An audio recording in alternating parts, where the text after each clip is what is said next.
My grandmother set the manila folder on the table and didn't say a word, and that silence told me everything was about to change. I had invited my parents and my brother to my son's high school graduation dinner, a celebration I'd spent 3 weeks planning at the best steakhouse in downtown Charlotte. And not one of them walked through that door.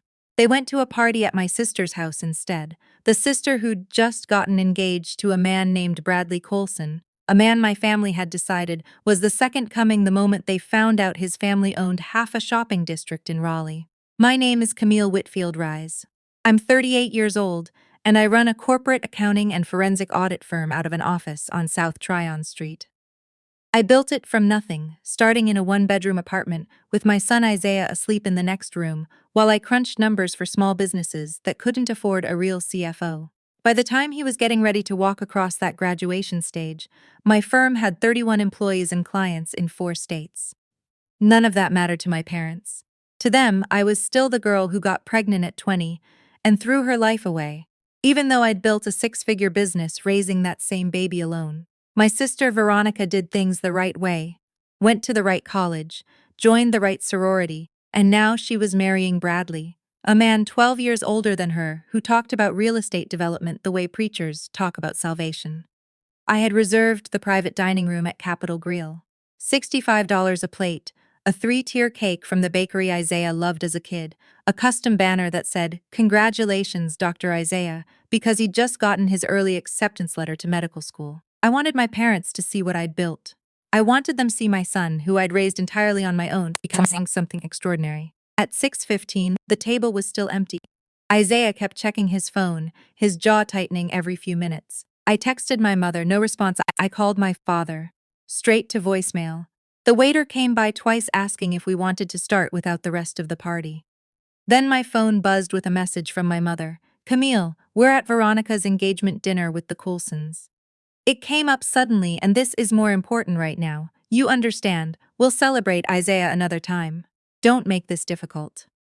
It came up suddenly. They had known about Isaiah's graduation dinner for 3 weeks. I had sent the invitation in the family group chat. I had called my mother twice to confirm. And somehow Bradley Colson's engagement toast took priority over my son's entire academic future. I sat there in that private dining room with my 18-year-old son, watching my face crumble, and something in me went cold and very, very quiet. I paid for the dinner. I told Isaiah to pack up the cake. We drove home in silence, and when we pulled into the driveway, my grandmother's old Buick was already parked there. My grandmother, Eleanora Whitfield, was 81 years old and the only person in my family who had never once made me feel small. She'd raised my father and his siblings in a 2-bedroom house in West Charlotte after my great-grandfather died young. And she'd built a small property management business that, unbeknownst to most of the family, had quietly grown into something significant.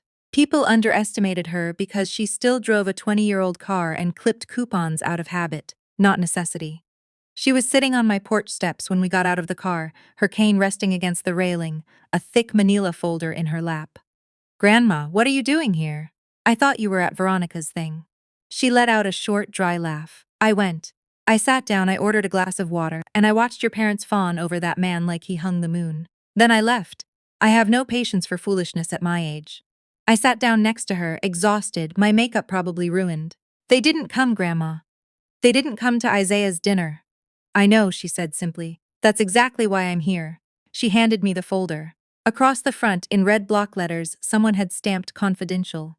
Before you continue, I should mention, if you're watching this, drop the city you're tuning in from in the comments. And if you want to see how one folder changed everything for my family, make sure you're subscribed, because what happened over the next 48 hours still doesn't feel real to me. "What is this?" I asked, staring at the folder like it might bite me. "That," my grandmother said, "is the end of Bradley Colson's little performance." I opened it. Inside were bank statements, LLC filings, a property tax history, and a stack of documents from a private investigator my grandmother had apparently hired months ago, long before any of us knew Bradley Colson existed. "Grandma, why do you have a private investigator's report on Veronica's fiancé?"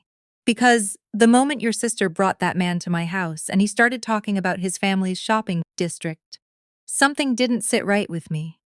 I've been in property management for 50 years, Camille. I know every legitimate developer in this region, and I had never once heard his name. So I made some calls. I started reading.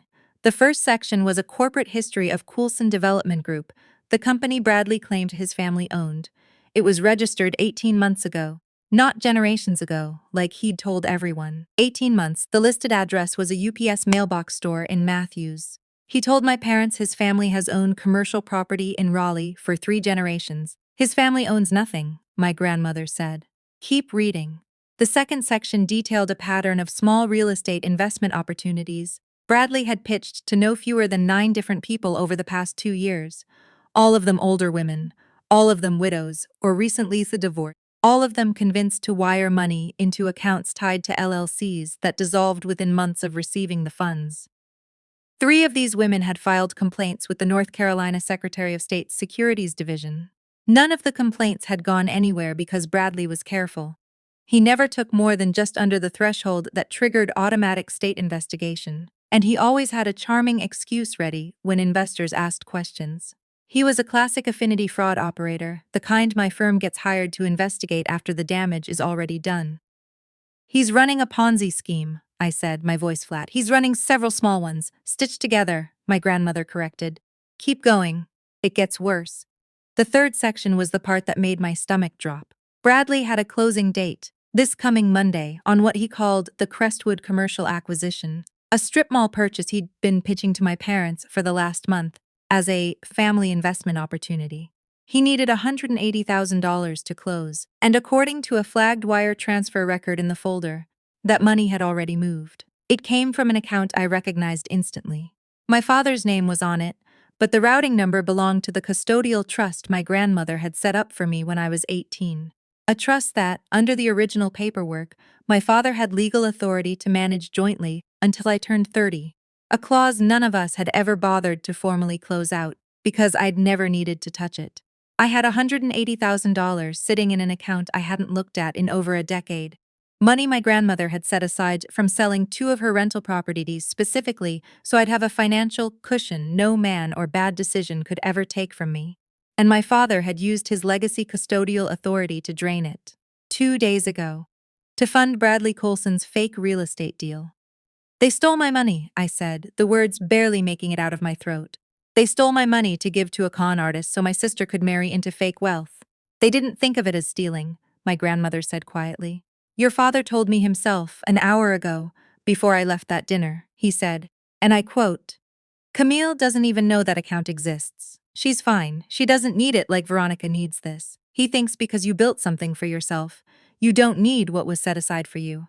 He's been waiting for an excuse to access that trust since the day I created it. I sat there on my own porch steps in my own driveway, holding proof that my parents had skipped my son's graduation dinner to celebrate a wedding funded by my stolen inheritance, given to a man who was by every legal definition, a federal target waiting to happen. The sadness that had been sitting in my chest all evening evaporated. What replaced it was colder, sharper, and far more useful. Grandma, I said slowly, do you know what I do for a living? I know exactly what you do for a living, Camille. I've known for years. I've watched you build that firm from a card table in your apartment into something that audits companies worth more than this entire neighborhood. I stayed quiet because a woman who moves in silence builds something nobody can touch. But it's time for you to stop staying quiet, too. She reached into the folder one more time and pulled out a final document, this one stapled separately with a logo I recognized, the North Carolina Secretary of State's Securities Division letterhead. There's an active inquiry open on him, she said. Not public yet, but 3 different families have filed. My contact in Raleigh confirmed it for me yesterday. They're building a case. Monday's closing, the one your father just funded, that money is about to walk straight into evidence. I looked at Isaiah, still sitting in the passenger seat of my car, watching us through the window, confused and exhausted from a night that should have celebrated him. I looked back at my grandmother. When's the engagement dinner ending? They're moving the after-party to the Coulson family's so-called penthouse downtown. Her sister wanted everyone to see where she'll be living. I stood up, smoothed down my dress, and felt something settle into place in my chest. Cold, focused, absolute. Then we're going to go see it too. My grandmother smiled for the first time all night. It was not a warm smile. It was the smile of a woman who'd been waiting 50 years for a reason to use everything she knew. We told Isaiah to wait at the house. This wasn't his fight to walk into, not yet. I changed out of my dinner dress into something sharper, a black suit I kept for depositions, the kind of outfit that makes opposing counsel sit up straighter the moment I walk into a room. I gathered the folder, my laptop, and the business card of a federal financial crimes contact I'd worked with twice before on corporate fraud cases. Then my grandmother and I drove downtown together, her cane tapping against the floor of my car the whole ride like a countdown. The building was called the Ashford, a glass high-rise on Tryon Street that Bradley had described to my family as his building. A phrase I now understood meant nothing more than a unit he was renting on a 6-month lease he was already 2 payments behind on, according to page 4 of my grandmother's folder. The doorman recognized my grandmother on sight, which surprised me until I remembered she'd quietly held property interests in half of uptown Charlotte since before I was born. He didn't ask for our names. He just nodded and pressed the button for the penthouse floor. The elevator doors opened onto noise. A string quartet playing something light and celebratory, the smell of catered hors d'oeuvre, champagne flutes, catching the light from a wall of windows overlooking the skyline. There had to be 40 people in that room, faces I recognized from my parents' church, my sister's sorority sisters, a handful of well-dressed strangers who I now understood, from the folder in my hand, were likely Bradley's next round of marks. Veronica stood near the center of the room in a white cocktail dress, laughing at something, her new ring catching the light every time she moved her hand. Bradley stood beside her, sleeves rolled up, holding court with 2 older men I didn't recognize, his voice booming with the easy confidence of a man who'd never once been told no. My parents were near the windows, my mother in a navy dress she'd clearly bought new for the occasion, my father with a drink in his hand, looking exactly like a man who believed he'd just made the smartest financial decision of his life. My grandmother and I stepped off the elevator together. We didn't announce ourselves. We didn't need to. The tap of her cane against the marble floor cut through the music like a metronome, counting down to something nobody in that room was prepared for. One by one, heads turned.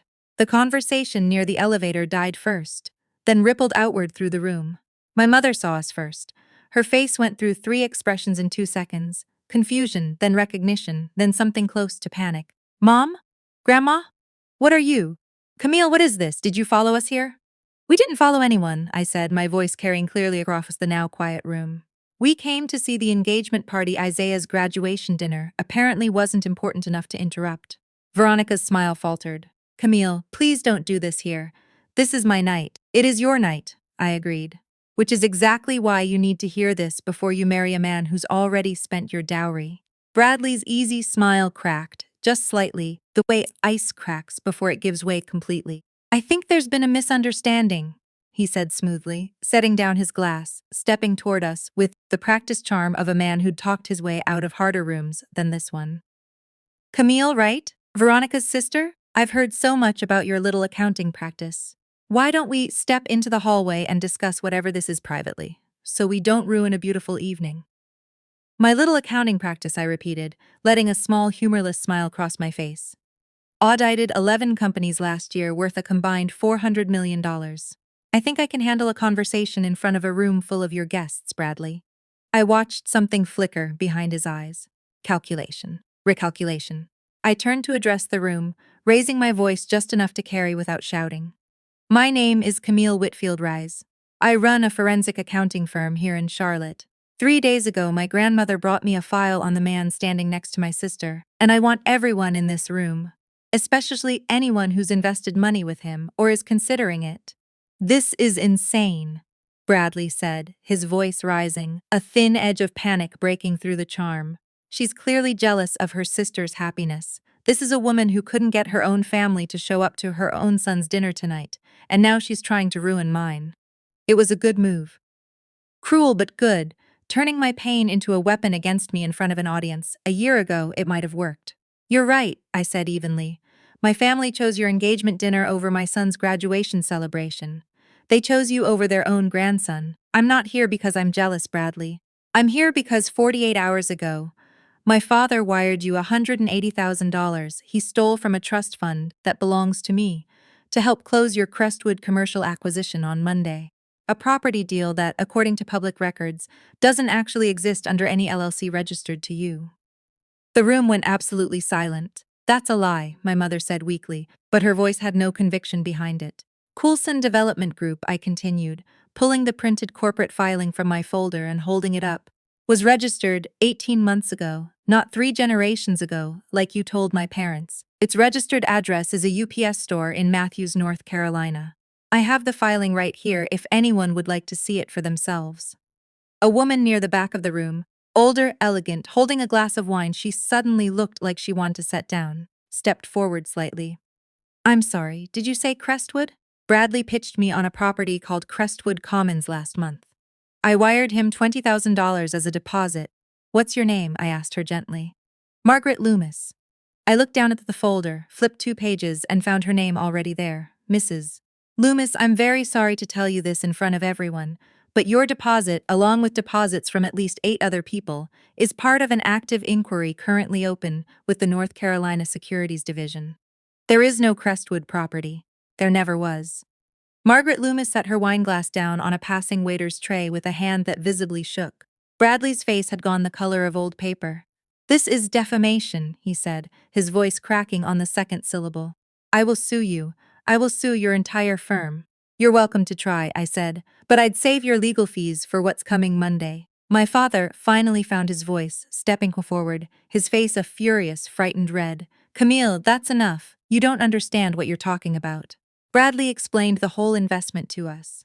We're going to triple our money by spring, Dad, I said, and something in my tone made him actually stop talking.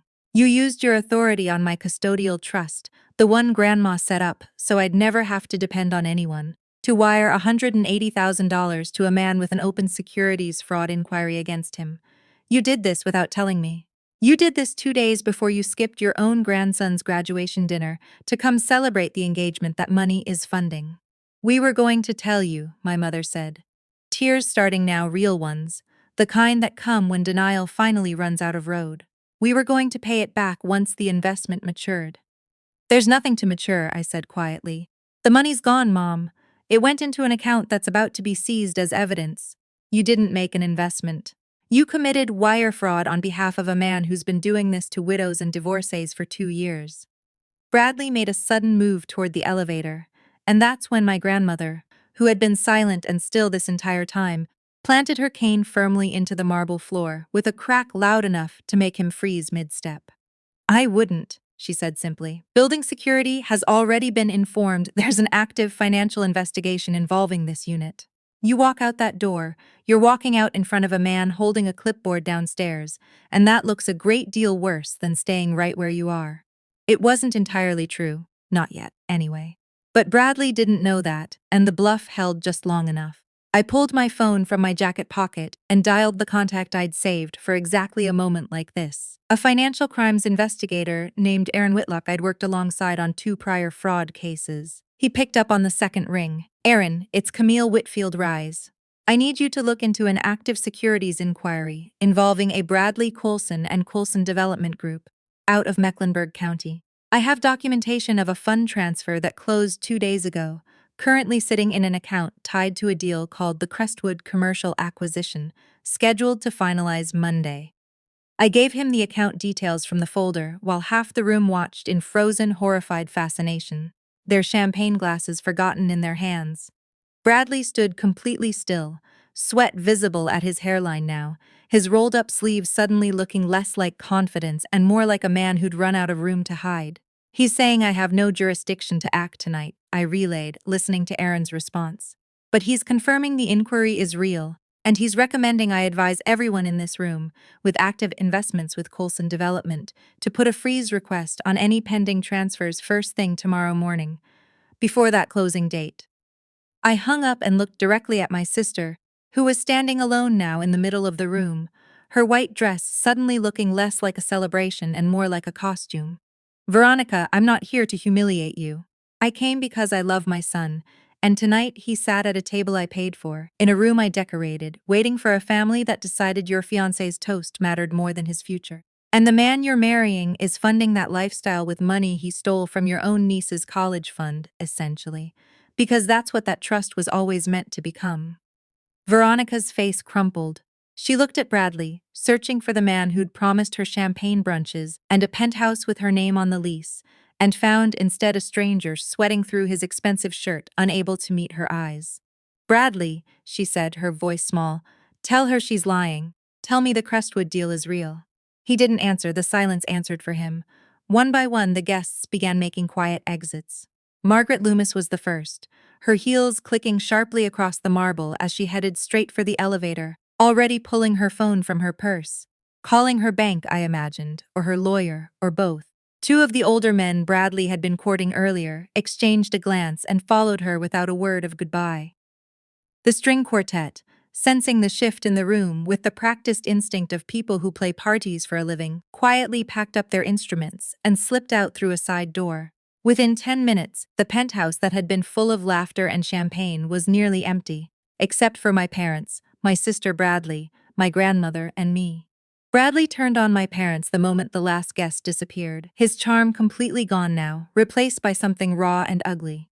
"This is your fault," he hissed at my father. "If you'd wired the money faster before she started digging, none of this would have happened. You people couldn't even handle one simple transfer correctly." "Don't speak to him that way," my mother snapped, some reflexive loyalty still flaring even now. "Your daughter just told a room full of my investors I'm under federal review." Bradley shot back. "Do you understand what you've done? I'm finished.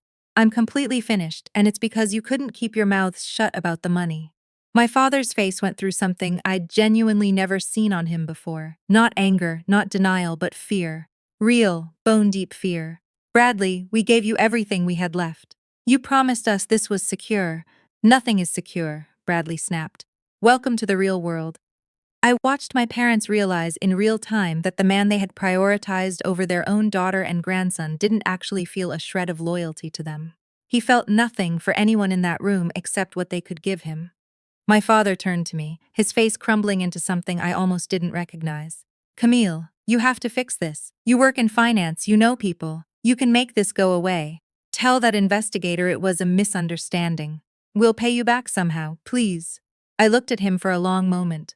"I'm not going to fix this, Dad. I'm not going to lie to a federal contact to protect two people who stole from their own daughter to fund a wedding for a con artist." "We're your parents," my mother said, her voice breaking. "Family helps family." "You're right," I said. "Family helps family." That's exactly the lesson I'm trying to teach Isaiah tonight. Except apparently I had to learn it the hard way myself, 38 years too late. My grandmother stepped forward then, tapping her cane once against the floor, and the entire room seemed to hold its breath out of sheer habit at this point. "I want to say something," she said, looking directly at my father, her voice steady with the particular calm of a woman who has waited a very long time to say exactly this. "I built what I built so that my grandchildren would never have to bow to anyone. So that Camille especially, who clawed her way up from nothing with a baby on her hip, would have one thing in this world that is untouchable. You took that from her to buy your way into a lifestyle that was never real to begin with. You should be ashamed. Not of losing the money, of who you chose to give it to." My father had no response. There wasn't one to give. "What happens now?" Veronica asked quietly, looking at me, and for the first time all night I saw something other than panic on her face. Something closer to grief, the kind that comes when an illusion finally dies for good. "Now," I said, "you're going to call off this engagement, because there's nothing left to marry into. The lease on this penthouse is 2 payments behind, in case nobody told you that either. And Monday, when that closing date comes and goes with no property and no buyer, the inquiry that's already open becomes a formal investigation. And every dollar that moved through that account becomes evidence, including the $180,000 that used to be mine." "You're not going to help us get it back?" my father asked, his voice hollow. "I can't, Dad. It's already flagged. The moment it's seized as evidence in a fraud case, it's gone, no matter who it originally belonged to. You didn't just lose money. You handed federal investigators a direct trail back to your own bank account." Bradley made one last attempt, turning toward me with the particular desperation of a man watching his entire identity dissolve in real time. "You think you've won something here? You think exposing me makes you better than your family? You're still the girl nobody wanted at the table." I let that land for exactly 1 second before I answered. "I stopped needing a seat at that table a long time ago, Bradley. I built my own. And as of tonight, I own the chair you're standing next to as well." I nodded toward the lease paperwork still sitting on the side table, the one I'd glanced at the moment we walked in. This building is managed by Ashford Property Partners.